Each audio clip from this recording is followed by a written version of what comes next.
Now let's think about how government policy can affect market equilibrium.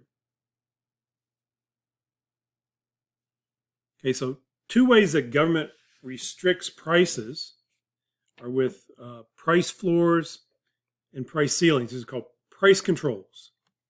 Where a price ceiling is the maximum legal price that can be charged in a market.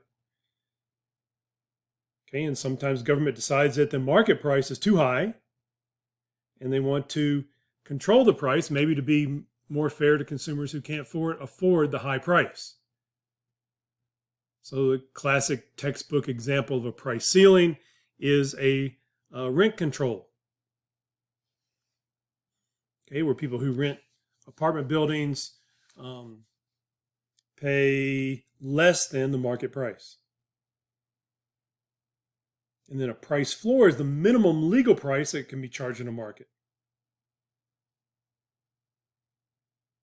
Okay, in product markets, examples of this are agricultural price supports, and in labor markets, an example of a price floor is the minimum wage.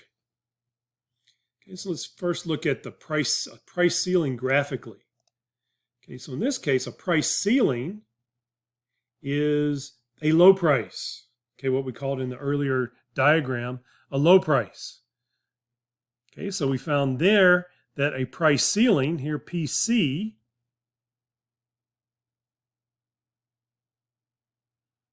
leads to a shortage of the product. Okay, a bunch of consumers want the product at the subsidized price or the low price, but business firms are not willing and able to sell it. So rent controls lead to apartment shortages. Okay, and then the book calls the non-pecuniary price, okay, where pecuniary is monetary, or this is the implicit price or the shadow price, is the difference between PF, okay, would be the full price of quantity of QS, quantity supplied, the difference between PF and the price ceiling.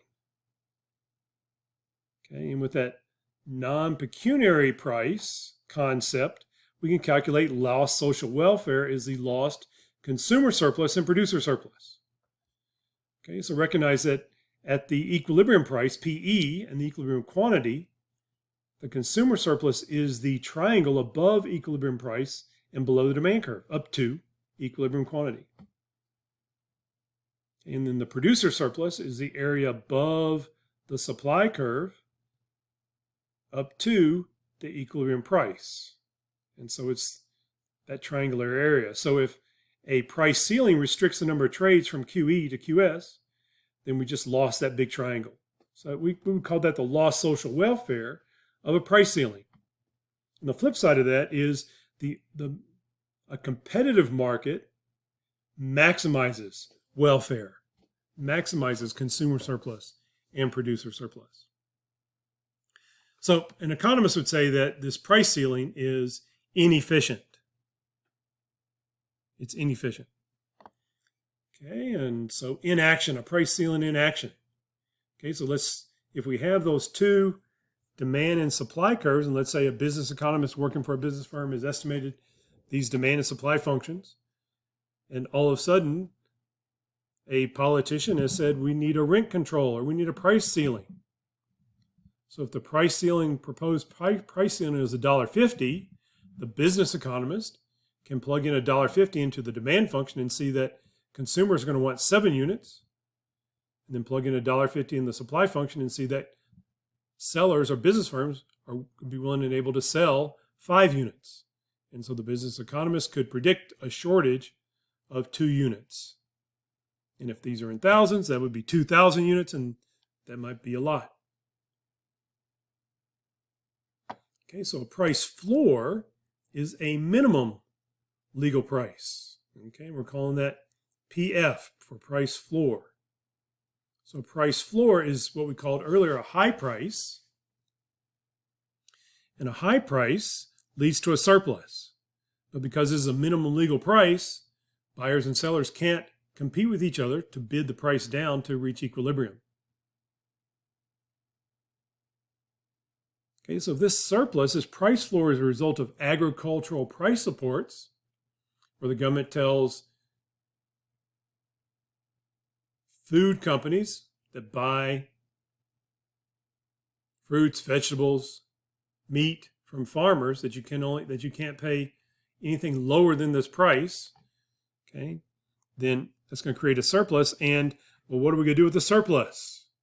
Okay, farmers aren't any better off if they can only sell how much consumers want, which is QD. So a result of a price floor in an agricultural market is when the government buys up the surplus. So what happens there is the government expenditures, the additional government expenditures in that agricultural price support program is equal to the rectangular area.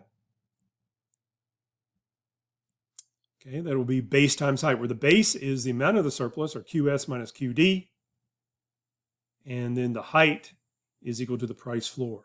So that would be the cost of purchasing the excess supply. Again, to an economist, that's an inefficient situation. Okay, so a price floor in action. We've got the business economist has estimated the same demand supply curves. And let's say a politician has proposed a $3.50 price floor. So plug in that number into the demand function. 10 minus 7 is 3 units. Plug in 350 into the supply function. 2 plus 7 is 9 units.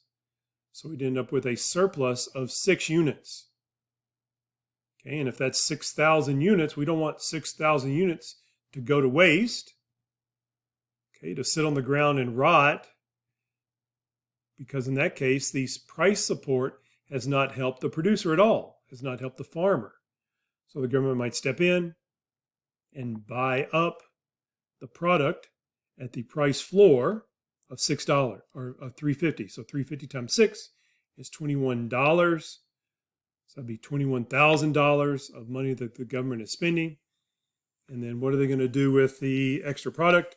Well, an additional government program might be created to turn that extra food into a food assistance program. And so we'd have some more expenditures there.